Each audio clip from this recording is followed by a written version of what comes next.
Welcome to Harry's Gym Chat. We're in my gym and we're going to chat. Now, is a podcast powered by USN. We've got some exclusive offers for you that we are going to be giving away a little later in the video. But at the same time, we are on YouTube. So make sure you subscribe. We're going to be talking about everything health and wealth and fitness, but also all things positive because I'm a positive guy. I'm a big guy. We're keeping it fun and friendly. So look, jump in, turn the volume up and let's do this.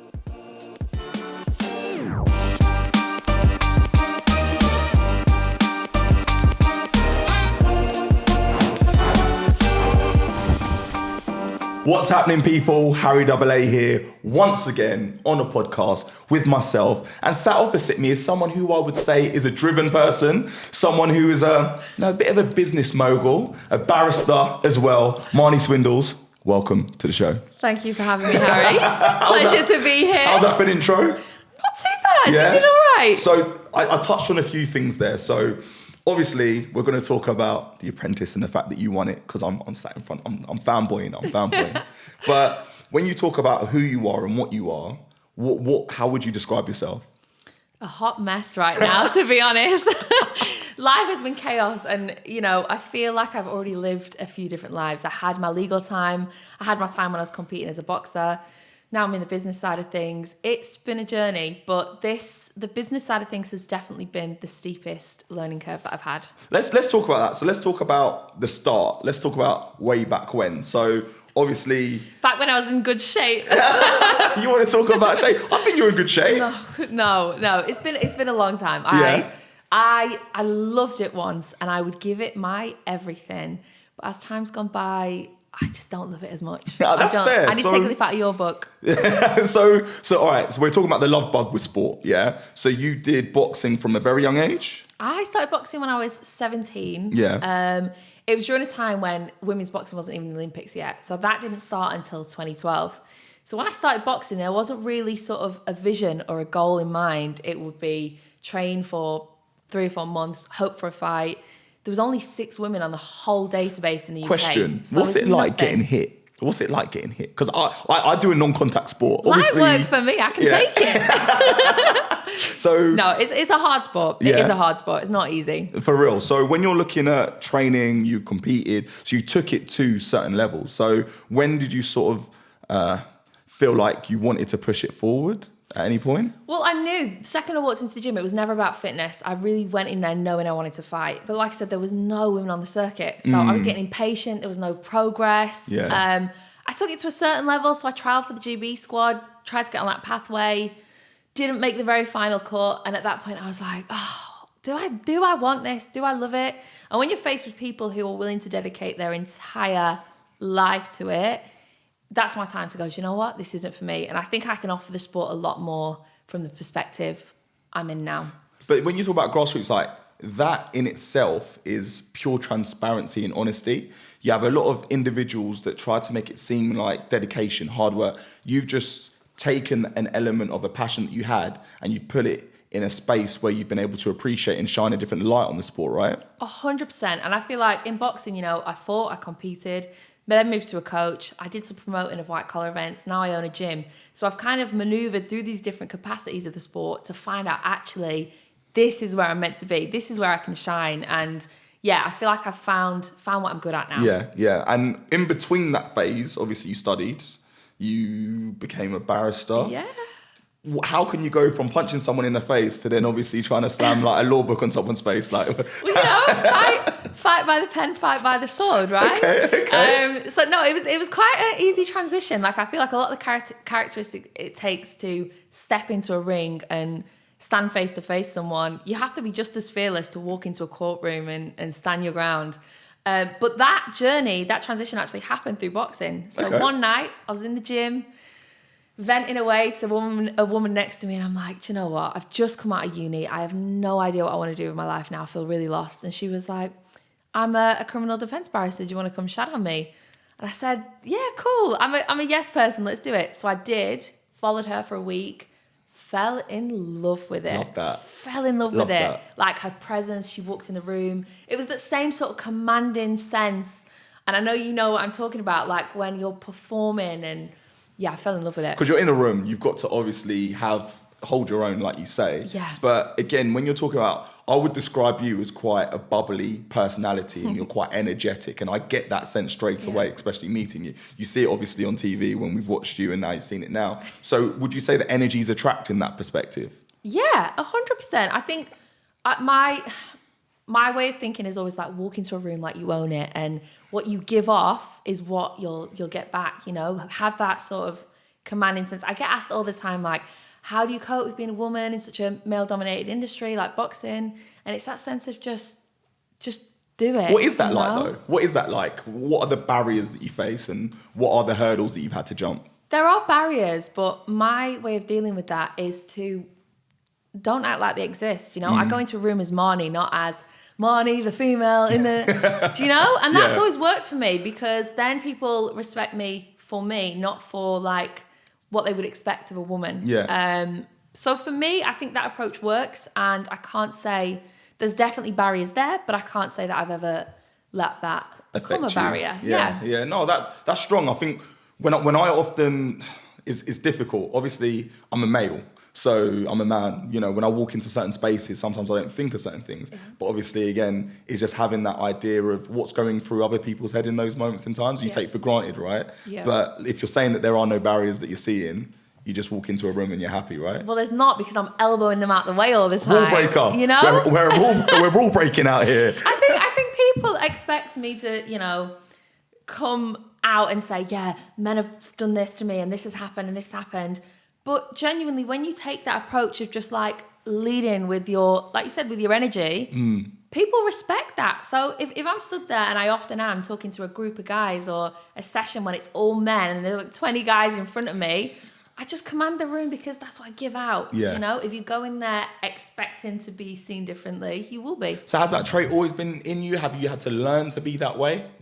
Yeah, I've always had a little edge. Yeah. I think so. I was an only child, lost my dad quite young, and I think I stepped into sort of a man of the house role from quite a young age. Yeah. My mum would lean on me for a lot of things, so I've always been fairly controlling, which may have come through in The Apprentice. I know I got criticised for that. But, you know, just being sort of large and in charge, I think it's important. I think it's important to know what you want from situations, to go in there and go get it. No, I love that. I did read somewhere, obviously you mentioned your dad, that you started boxing out of anger, in a sense of when you did lose him. Is that something that allowed you to channel that energy as well? Yeah, I think that there was no clear path of how to handle that. You know, my mum would say, you know, you need to talk to someone. And again, in sort of quite a masculine demeanor, I'd be like, I don't need any help. Yeah. You know, that's a sign of weakness. So I didn't have actually any outlet. And then it wasn't until I stepped in that boxing club for the first time, hit the bags, and it was like the clouds parted. It was such a sense of release. Yeah. And it was like a light bulb moment for me. And I fell in love with it and been involved in boxing ever since. Is that something that you would implore others to do, just to try and find a way to, you know, because there's different mediums in which you can express yourself. And I think, obviously, I've done a sport which allows me to speak and express myself in one type of way. But, you know, when you are troubled or when you are feeling something, does sport give you that avenue, you think? Yeah, definitely. And in terms of imploring people to do things, I think you really need to do trial and error.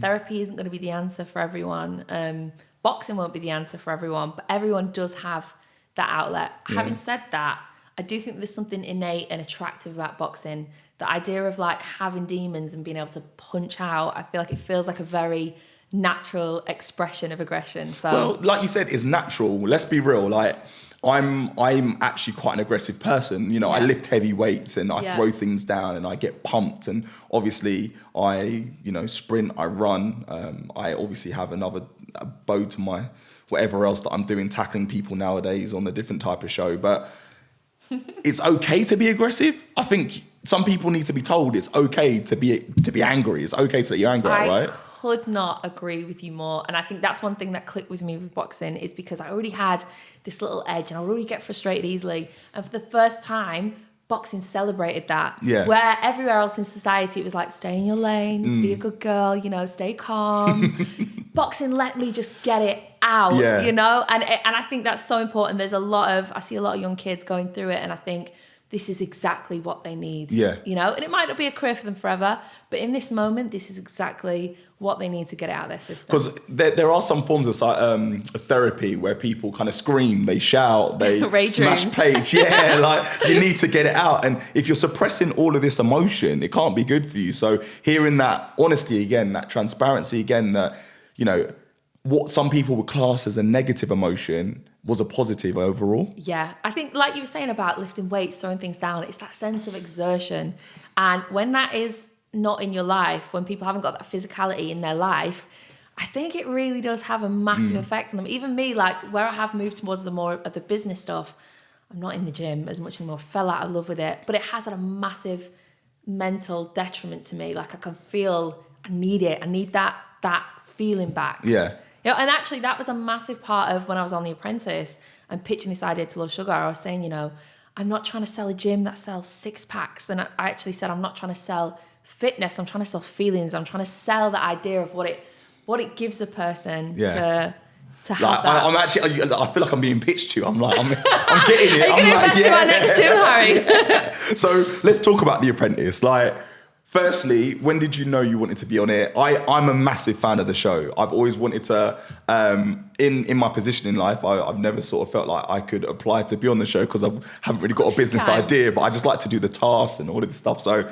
this is a moment for me that I've been waiting for. So, all right, talk me through the process. How do you apply? When you applied, what was that like? What was it like when you found out you were going to be on it? Like, just start, come on, let's go. This is the juicy bit you've been dying to ask, I can tell. So you apply, normal application, paper application. Then there are rounds and rounds and rounds of an interview process. So you'll have business interviews, you'll have interviews to test your, you know, like TV appeal, all these different layers, different people. And then you get put into a situation where you have sort of like a makeshift task as part of the audition process, see how that fares. And then if you're successful, you get put onto the show. And that space of time is so quick. Like I'm talking maybe 3 weeks span. Wow. Did you smash it? Was it just easy? Well, I got through. Whether I smashed it or not, Yeah. I don't know the executive producers, their intentions when they put me on the show, whether they thought, yeah, she'll win, or whether they thought, let's throw her in and see what happens. Who knows? But made it. Because when you made it, did you look around and you were like, I'm better than you? Or were you like, why are you here? Or how are you here? Or is it just like, oh, your competition? Like, how did that, like, what was your mindset like? Surprisingly not. And again, being fully transparent, that would be my usual personality, is to eye up the room and see what's happening. Yeah. But there was a sense of being in there by myself and sort of real tunnel vision of just apply yourself to everything. Yeah. And every single task gave it 100. Gave it absolutely 100. So in that, was there moments where you sort of had eye-opening moments as like, oh wow, this is real, or this is not what I thought it would be like, or where was that? Yeah, absolutely. It's a real mental journey. Like you guys watch it as a TV program, but we're there filming sometimes 17-hour days, like no exaggeration, over a course of 12 weeks, and it is relentless. Yeah. So the work ethic was a lot, but I actually really felt like that was my environment. Like I felt really good. Like it was so productive and just so much movement. And yeah, I loved it. Were there any skills that you had? Obviously, we've spoken about your boxing background and the fact that you've got this energy, you command respect when you walk in a room. Were there any transferable skills that you were able to take into The Apprentice in any way? I think being able to articulate myself. So I think communication is like one of the absolute fundamentals of being successful, is being able to express your point, which helped me when it came to stating my case to my other candidates. Putting yourself forward for project manager. Putting myself forward, albeit not always successful. But even stating my case to Lord Sugar, every time I had a conversation with him, it was a mini pitch. It was a mini what am I telling you about myself? And a lot of the time, he was more interested in your character and your integrity. Like, will you hold your hands up and be accountable when you've fluffed it? Yeah. You know, how do you handle other people, you know? And I think that is the most important thing he's looking for. So when you're on the show, right, and you're in that boardroom, like, I don't think you're in the boardroom often. Wasn't it like 2 or 3 times, maybe? 3 times, yeah. But most notably the first time in the boardroom. That was sticky. Not pleasant. So what is that actually like? Is it that quicker process because you're in, you're out, you're in, you're out? And then it's just like, okay, now we're back with the guys at the house. And this is what I'm saying. It's so fast moving. You Yeah. don't have a second to hold grudges, because then within a few days, you've got to be back on task working alongside them. So there's no room for grudges. You say your piece, you have it out.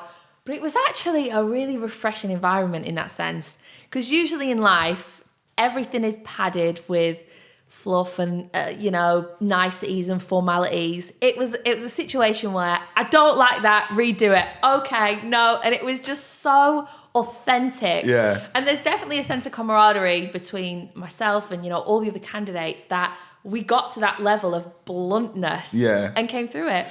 I think it's a good model for life. Is there like, would you say you guys are like a family? Are you friends? Are you acquaintances? Have you been staying in touch with anyone? Yeah, everyone will always share that bond of what happened. But people move on. They've got busy lives. And when you're in that situation, you're forced to get along. And you really are in the trenches. So you find your people and you're like, okay, we vibe. This is good. Yeah. In real life, we are all sort of our own leaders of our own little businesses. Our own bubbles. Exactly. So we're all doing our own thing, but there is no bad blood. Yeah, no, I love that. And if you were to talk about certain tasks, what were the tasks that threw you off?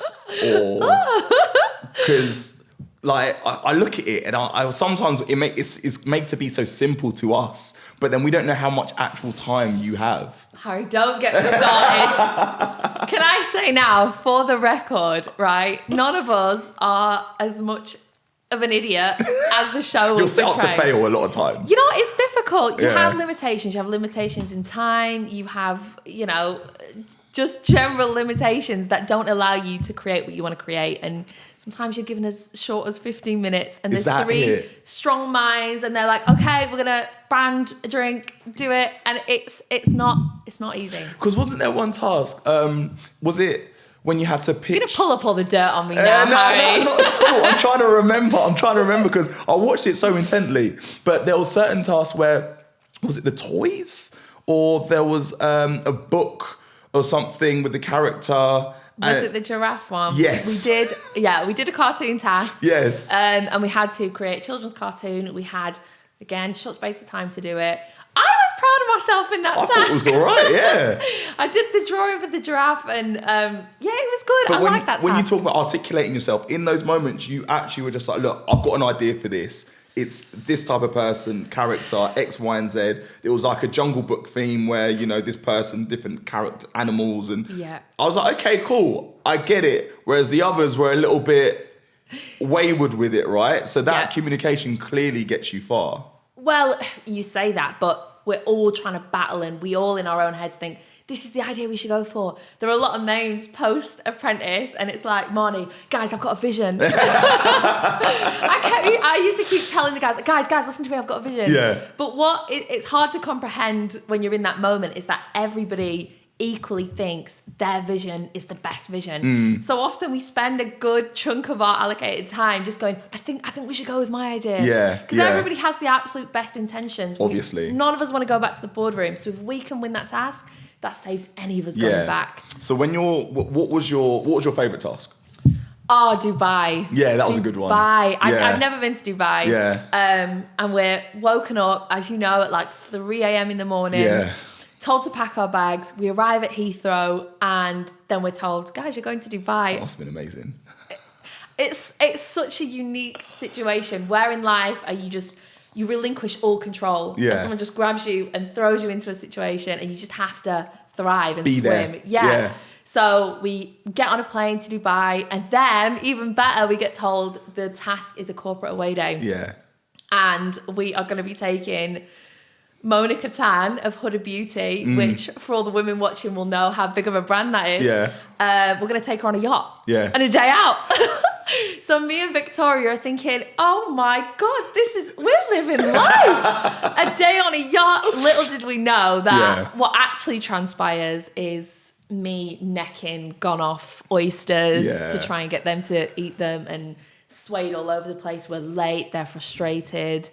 But that's what I mean. I feel like chaos. you are set up because for the guy that was in the kitchen, he's not a chef. Yeah. He's not a chef, so being real, like, it's not looking good, right? He was amazing, though. He's probably one of my favourites off the show. He had such a character and he just was himself throughout. Yeah, throughout the whole thing. And that's what I mean. You've just got to deal with the hand that you're dealt. Yeah. If you're not a chef, but you're put in the kitchen, deal with it. Deal with it. Get on with it. And obviously you're on a luxurious yacht, and you've got, like you said, like some people that are expecting probably 5-star type food, and you've got a dude that probably isn't going to be able to produce that. So you have to have an element of expectation, realism, to know that we're going to fail in some type of way.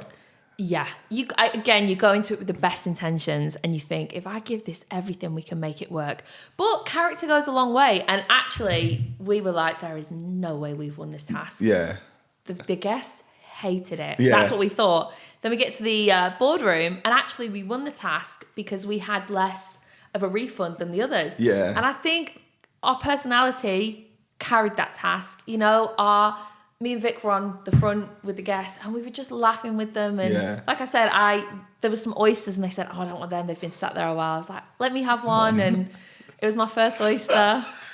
You got to swallow, man. Just got to take it down. I did. I swallowed good. You just got to take it down. If you can get some lemon or something, just take it down. I necked it raw. Straight up. It probably didn't help, but you've got to have that face, right? You've got to have that face of, look, it's fine. I've done this, look. Yeah, fake it till you make it. But you know what? In that moment, they saw my face drop. When that oyster hit, they saw it drop. And it was like, I had a moment where it's like, is it going to return? Is it coming back? And then the boat started swaying. I fell on one of the guests' lap. And by the end of it, even Baroness Brady, not Karen Brady, because she sends it back. Yeah. Well, Karen Brady, she off camera was crying with laughter, like the guests were, and it just really turned the moment around. That's nice though, because obviously these are moments we don't see, and that's a memory that you guys will just have.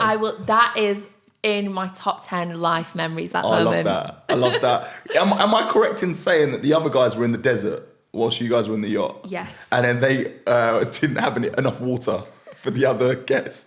Well, the thing is, as we're filming, we have no idea what's happening on the other side. So we're really kept separate. Even on the flight home, there was no communication. Really? So we don't know what's played out. For all we know, we've had this treacherous yacht trip, and they've had a great old time in the desert. So when in the boardroom it all comes out, you probably could see our faces go. Yeah, the side eyes that you do. Yeah, you look like at each we've other. done it. I love that. Because that is such a big. You're in the desert and there's not enough water to go around. There's no coming back from that. There's no coming back from that. Yeah. It's finished. Like you are. We were done. like, job done. All right, so you've had your best task. What was your worst? Oh, it has to be the first one. Yeah. It has to be the first one. Yeah. Which was really disappointing because, again, we got told just randomly, you're going to Antigua by Lord Sugar within the first 30 seconds of meeting him. And I was elated, could not be happier. So we get there to the Caribbean and... It looked hot, by the way. Everyone was obviously in their shirts, blouses, suits. There's shots of me in the ocean, in my suit, trying to sell a ticket to some swimmer. It's like, at what point do you stop and think, how did we get to this? Oh. But no, the energy was not good. It was not good at all. Bit flat. Not flat, actually really spiky, that first thing, because everyone was trying to feel each other out. Yeah. So that idea of the power dynamics was crazy. Yeah. And there was a real sense of buddying up and ganging together and it was Because they always go pretty. girls versus boys straight away. Girls versus girls, but then as in any sort of situation, like you said about sizing people up, you've got people that are proactively going, right, who looks strongest here? Who should I join allegiances with? And I really played my own game. Yeah. I really was, and it's something I'm really proud of with the Apprentice journey is I never wavered. I was on my course, and what would be would be. If that meant going home, it meant going home. And that first week was really hard because I felt like I was put aside that we were on Antigua, but I felt like I was on an island. Oh wow. And I was convinced that I might end up going home. Ended up in the bottom 3. Yeah. But I thought, you know what? Be true to yourself. This is the moment. And if you fall on your sword, at least you've done it with integrity, and you can look back and you know what? I was true to myself. So I did, and I think Lord Sugar saw that, and I think that's why I made it through, but it was not pleasant. I hear that. Not pleasant. I hear that. So then, obviously, throughout this whole journey, God, what's it like, 6 weeks or something you're doing this for, or is it longer? 12 weeks. 12 whole weeks. My gosh, so 12 whole weeks. The final. Yeah. You've made it this far. Just before the final, they absolutely obliterate your business plan. Yes. Is it as scary as it seems?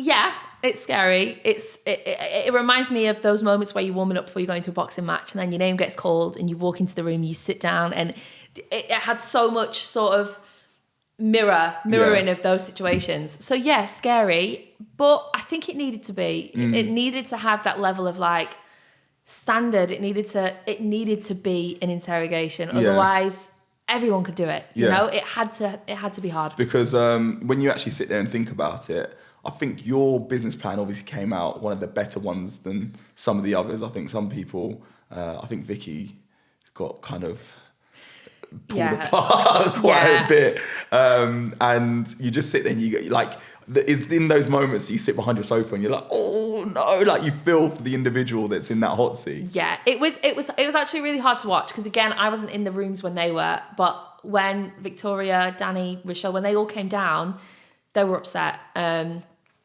it was a hard moment for us all because despite whatever had happened previously and all of us competing to get to that point, that was a real sense of like, we've made the final five. Everyone wanted to get to the final five because it was the first chance to platform your business. So we were hands held like we got this far. So to watch them have those down moments, and they really were upset genuinely, that was hard. That was hard to see. The moment you've been waiting for, we are talking about that exclusive offer from USN. The code is HGC Marnie. Go sort yourself out. Have a little look around the website. Enjoy. So obviously now that brings us on to the final. Yes. So this is the moment where, did you think you would get this far? How did it feel to be in the place where you thought, I've made the final? Oh, such mixed emotions because obviously that is the pinnacle. That's what everybody wants. You want to get in that final, but also absolutely terrifying. Yeah. Terrifying. And you just have to sort of pull it together, get out there and do your thing. You don't have long to prepare for that pitch. I remember about 15 minutes before thinking, should I say that or should I say that? And there was no script. It was me there, raw passion saying, this is what I want. Yeah. Invest in me, believe in me. Really difficult. But again, that's in my like top 10 life moments. I mean, like, look, like that's like your Olympic final. You know, obviously Exactly. I've been in one of those and it's like, wow, okay, this is a do or die moment, right? And you just got to take it, grasp it with both hands and just do what you can do. Isn't it amazing though how much people are capable of? Like you always, leading up to that moment, watching The Apprentice in the years before, I'd watch them come down the stairs and I'd be thinking, how can anyone do that? Yeah. How can anyone like have the guts to do that? It's so brave. And then when you're thrust into that moment and it's your only option and you know, like you said, it's that do or die moment, you just get on with it. And I think it's amazing what people are really capable of. Yeah, but this when pushed. This is you talking as a winner. You know, like, let's be real. Like, obviously, you look at certain aspects of things and you're like, look at, like you just said, you've watched the show, you've seen people walk down those stairs and said, how? I remember, you know, watching TV with my dad and seeing a young Mark Francis win a race, or, you know, videos of Linford Christie, and my dad would turn around and be like, oh yeah, one day, you know, you'll get to meet him maybe one day, just as a off the cuff, whereas now I've got Linford in my phone book, or, you know, I've raced MLF, or, you know, all of these moments. I'm a big believer in like manifestation and just putting yourself in positions that allow you to be great. Yeah. You know, if you can grow in the dark and shine when the light is out, you know, you can be that beacon of light and inspire others. And I think that's something that you've definitely done to allow people to be like, do you know what? Yeah. But it's the positivity that you're bringing, because it's hopefulness. If you're hopeful, then it gives you an opportunity, right? Yeah, I hope so. That has been, like, you don't see it like that when it's yourself living it. But then I'll receive messages and people say, you know, you've inspired me to quit my job and now I want to run my business and do those things. And it's just like, damn, like, yeah. This is real. Yeah. This is real. And that's as rewarding as the business stuff, because if there was, people say to me all the time, you know, what do you stand for? Like, what is it you want to sell? And aside from boxing, it is selling the dream. Like, I left a career in law that I worked my arse off for to follow an unpaved path. Like, I didn't know this was going to work out, but you just got to jump and see how far you fly. No, I love that. And flying, now that you've won, what has that flight been like since? Are you soaring? Like no. Are you soaring calmly? Are you fighting against the winds? Literally like flapping. So first things first, dealing with Lord Sugar and his people, Yeah. what was that first like? So, okay, cool. Like, you've won, boom. Now your new life starts. That's everyone's question. Everyone wants to know, what's Lord Sugar like? Yeah. What's it like as his business partner? And it's scary at first because unlike normal situations, you're giving someone 50% of your business. You want to get to know them. You want to find out what they stand for, what they're like. And not having had a really deep relationship with Lord Sugar prior to winning, that was a big, I was giving him half my baby. It's a massive step. But we've been working together now for a period of about 8 months, and I can hand on heart say it's been amazing. Oh, that's so good to hear. Not just him, his team. His team are so supportive. Speak to his team daily. Yeah, I can imagine. And I really feel like they've got my back. Yeah, because I do wonder, I'm like, how many more seasons has this guy got in him? Like, the guy's chucking out like X amount of money each, on each occasion. He's exceptional. Yeah. Like, he's so meticulous. And given who he is and the status he has and how much stuff he's got going on, he still will take time to WhatsApp me, and he'll still find out what's happening at such a low level. I'm a tiny fish in his big pond of businesses. You won the 17th Yes. series of The Apprentice, so he's got 17 50%ers going on.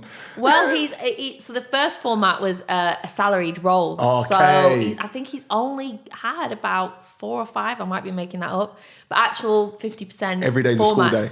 Yeah, yeah, it really is. Yeah. Every day has been a learning curve, And that's what I'm saying. One. That's what I love. So when you've now kind of gone into this space, because you're not only a business woman in, having been successful on a show, you're now entering a celebrity sort of world, red carpets and having to wear fancy dresses. Yeah, and that bit I like. Yeah. So is that something that you obviously welcomed with open arms? Is it different to what you thought it would be like? What's that like? It's been a weird dynamic because on one hand, I need to go to these events and I need to show my face and give myself every opportunity I can to talk about Bronx and the gym and what's happening. But at the same time, all I want to do is get home, get in my pajamas, get my laptop out and get on with it. I love working in the depths of the night because I think the world is still, no one's bothering me, I can get on with it. And I can't be doing that and be at the events. So it's been conflicting.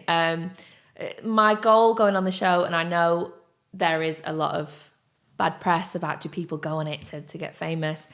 There were definitely some candidates that I think did. But that was never my intention. It's sort of a default product that I'm now just learning to cope with on the side. Yeah, because like you say, winning such a sort of a show that has such a claim to it, it's gonna people are gonna want to get to know you. People are gonna know what you're about and what you've gone through to get to that position. Yeah. Was that something that you thought would happen as much? That's something that I'm still working on, and that's an area of my life that I feel like I'm failing at, because I feel there are a lot of people that, like I said before, do reach out and say, I want to watch your journey, I want to see it, and I am awful at bringing people along for the ride, and I keep promising myself to interact with people more, engage them, so a work in progress. Well, you're here. You're telling your journey and your story right here. So people, take note. If you want to know more about Marnie, right, come and talk here. I'll be hibernating again for 2 months after this. And there's nothing wrong with that, because people understand, like, especially with myself, I do have a large. I am a big light. I'm bouncy. I'm bubbly. I've got a lot of energy to burn. But then there are moments where, believe it or not, I can just sit in silence by myself in a room and I enjoy my own company. And that's for when people do see me sort of chill, they're like, "You okay? Yeah. What's wrong?" Yeah. And I'm like, "I'm fine. I'm just, I filmed something the other day and my colleagues turned to me and they said, "Oh, are you all right?" I said, "Yeah, I'm just getting ready to go on, right?" Yeah. Do you ever feel like there is a lot of expectation on you to remain the person that people want you to be? Do you know what I struggle with? When I've struggled most with that is when I've been hurt or injured. Most recently, going back to European indoors a couple years ago, I tore my hamstring. Tendons were a mess. I actually ended up having to have surgery off the back of that, and I missed Tokyo Olympics. And I was coming off winning the British Championships outdoors as well. So I was on a high, and that's what tends to happen with these things. You're on a high and then you're hit with a low.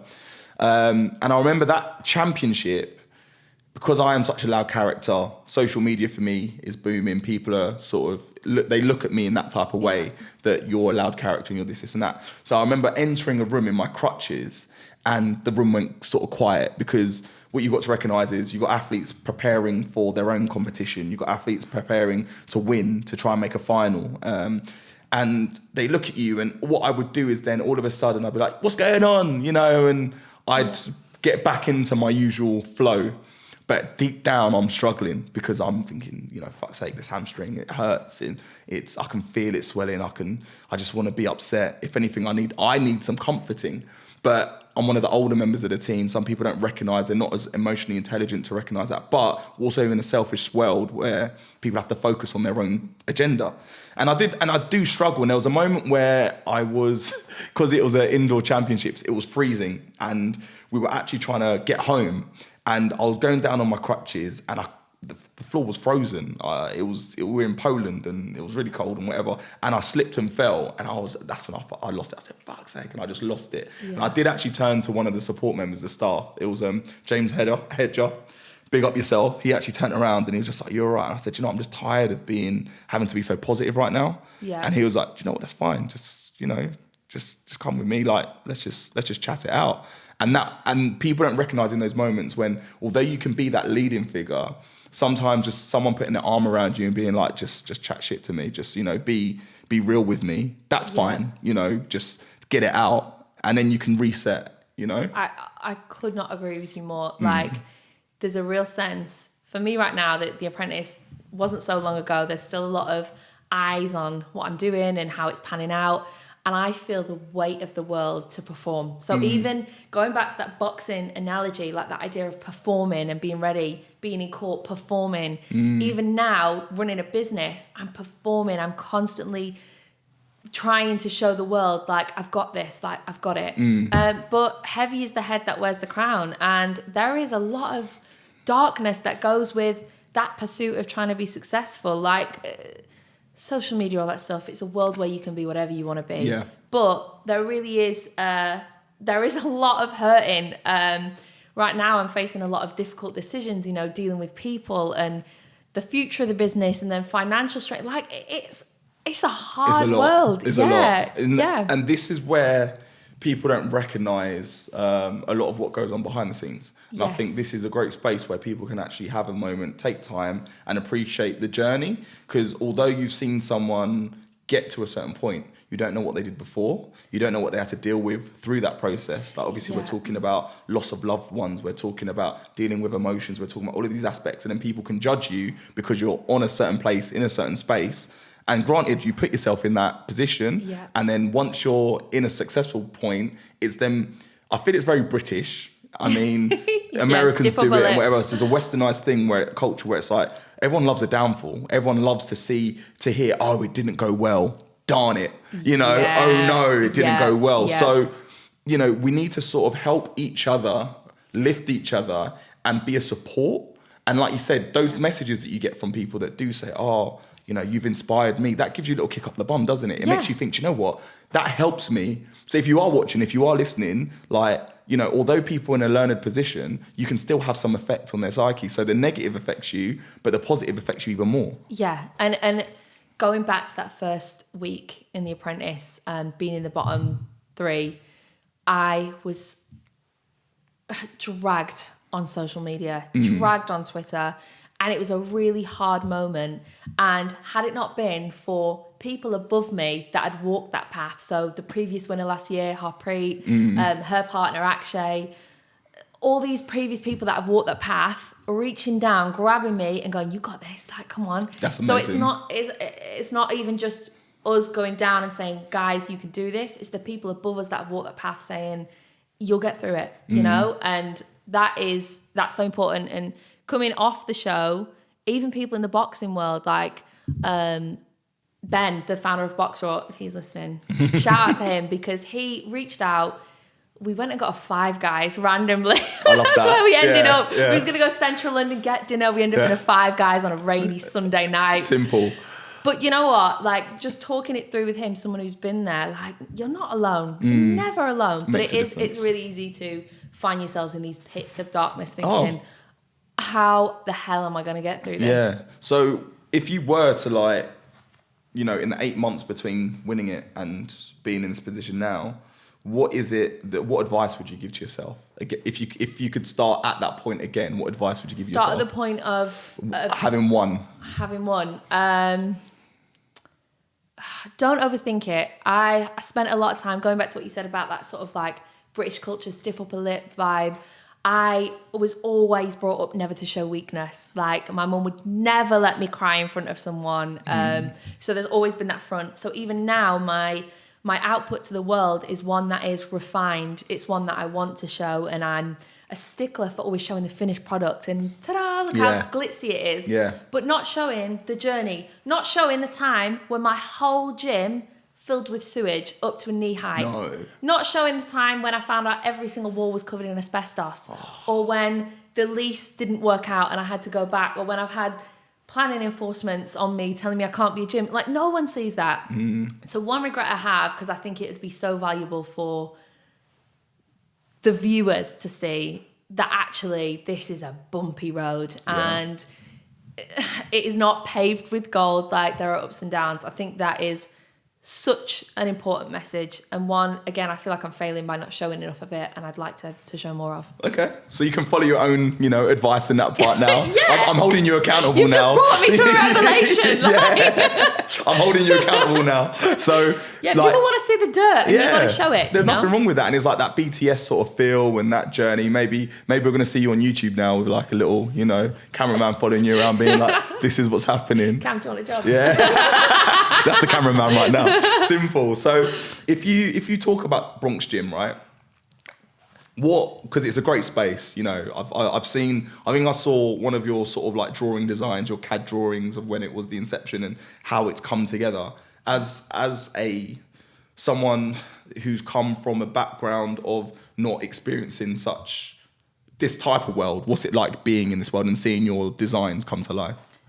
Like, unfathomable. Honestly, unfathomable. Yeah. Like, seeing the space, it's in Camberwell.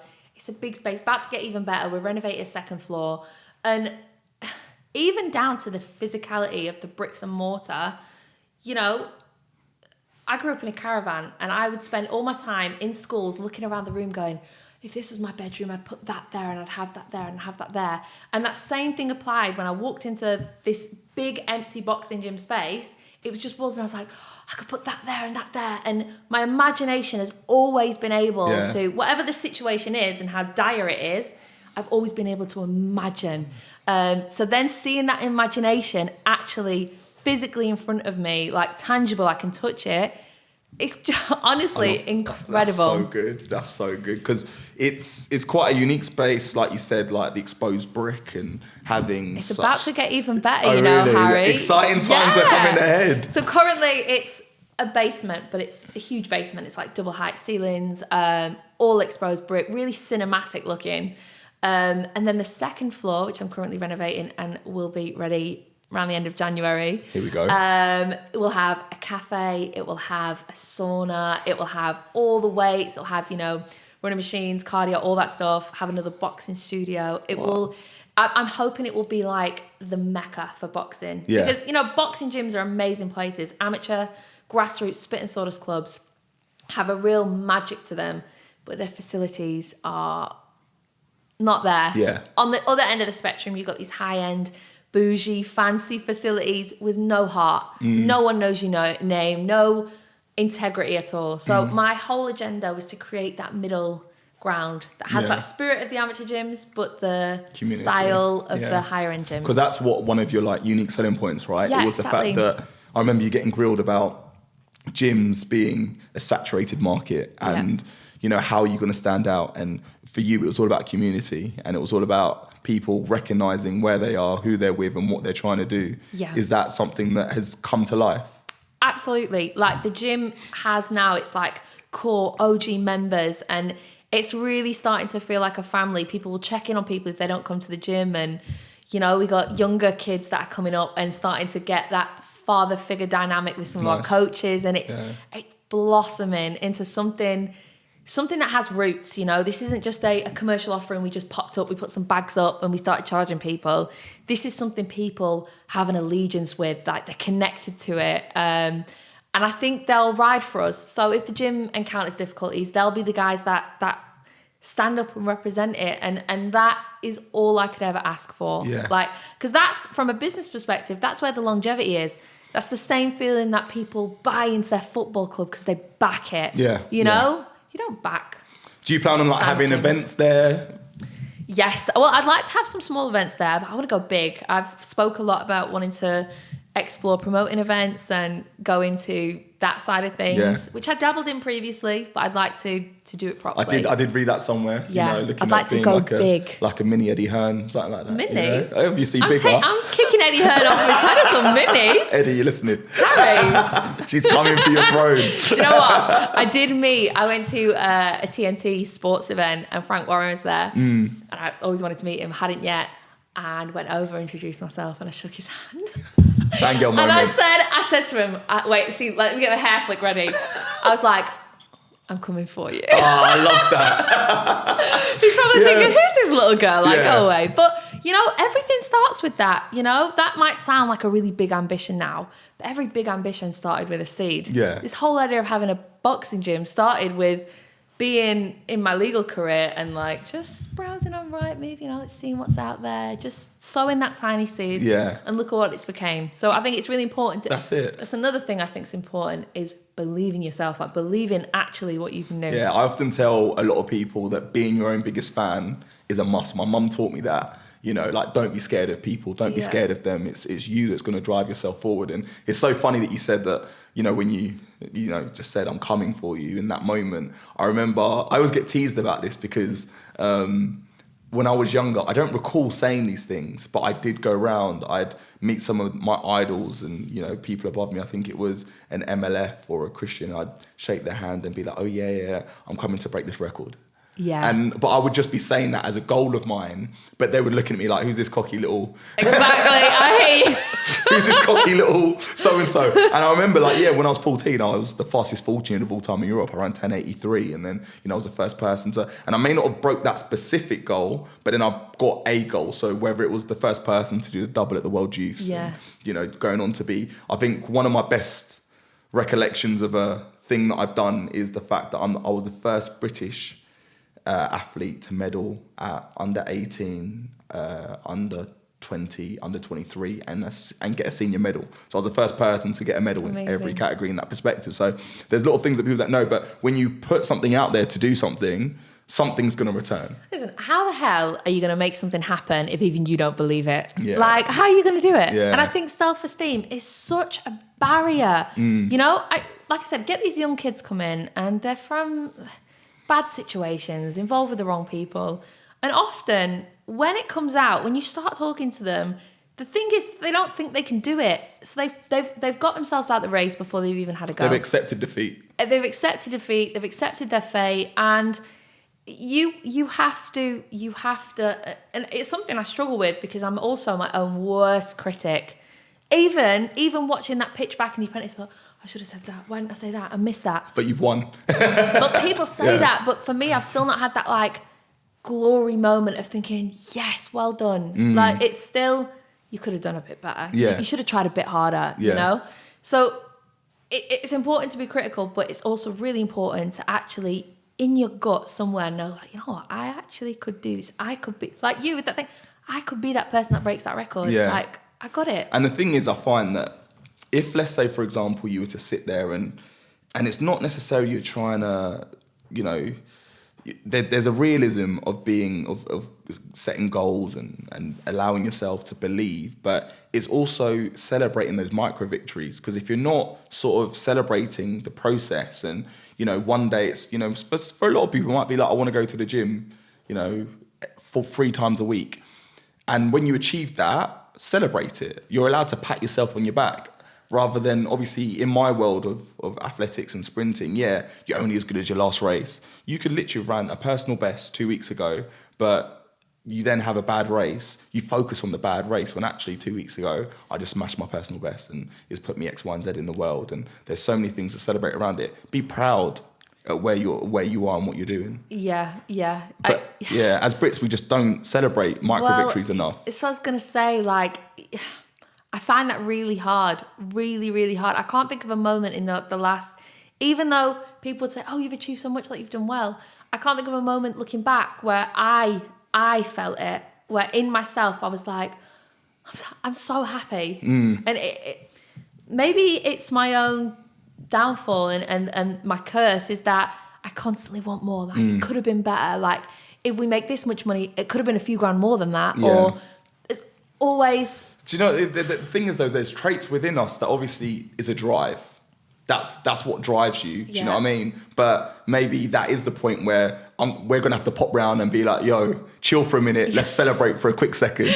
And it can take that support network to give you that ideology to go, I need someone else to let me recognize when I need a moment to celebrate. Yeah. And, you know, I find that my network allows me to do that. It's just having a moment, like you said, because even when I'm injured or when I'm rehabbing, I couldn't do this last week and I'm doing this week. Let me take a moment to celebrate. And it might even just be the fact that you treat yourself and I'm going to take 20 minutes to play a little bit of PlayStation, or I'm going to have a crunchy, or, you know, one of those things. Just have a moment to go, I'm good. I've done well. You're so right. Yeah. You're so right. But like even back to when I was boxing, when I was trying to get back into it, so like when I did the law stuff, I fell off, wasn't going to the gym at all. When I was trying to get back into it, I'd run, I'd time myself, and I'd be like, I'd cut a minute off my time, but then I'd be like, yeah, but it should have been 2 minutes. You know, constantly be, and I do worry that maybe I'll never actually be happy. So then this is the question then. So what's next? Where are we going?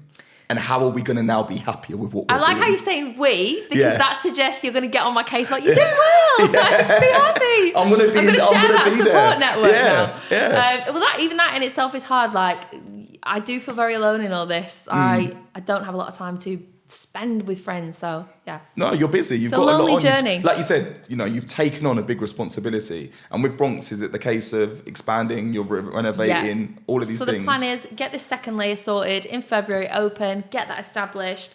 I'm looking at the second site now in anticipation of how long these things take. So looking at the second site, actually sort of coming your way a little bit. Maybe Croydon area I'm looking, which would be cool.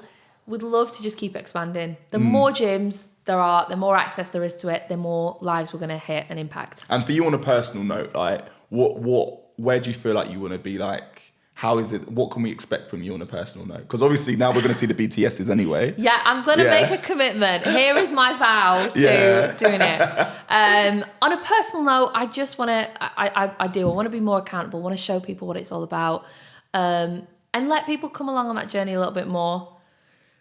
Away from business, my personal goal is to buy more properties. That is my retirement plan. I like that. More business, more properties. Because what is crazy is actually the real end goal is to have a house somewhere, find peace, and not have any of the chaos. I don't want a fast London city life, Dubai life. I don't want any of that. Don't want no fancy bags or cars. I want an estate on an island somewhere by the sea and have peace. So it's crazy because I could probably afford now a little shack out there somewhere and I could go and have my peaceful life, but here I am running the rat race. Oh, Marnie. Well, look, it's been an absolute pleasure having you on, and hopefully I can get you back again for, you know, we can discuss the second site when it's local and I can pop round to it. But obviously, look, guys, tune in, you know, support Marnie on her journey, you know, messages, you know, of some form of positivity go a long way. And Harry's Gym Chat. Hope you enjoyed.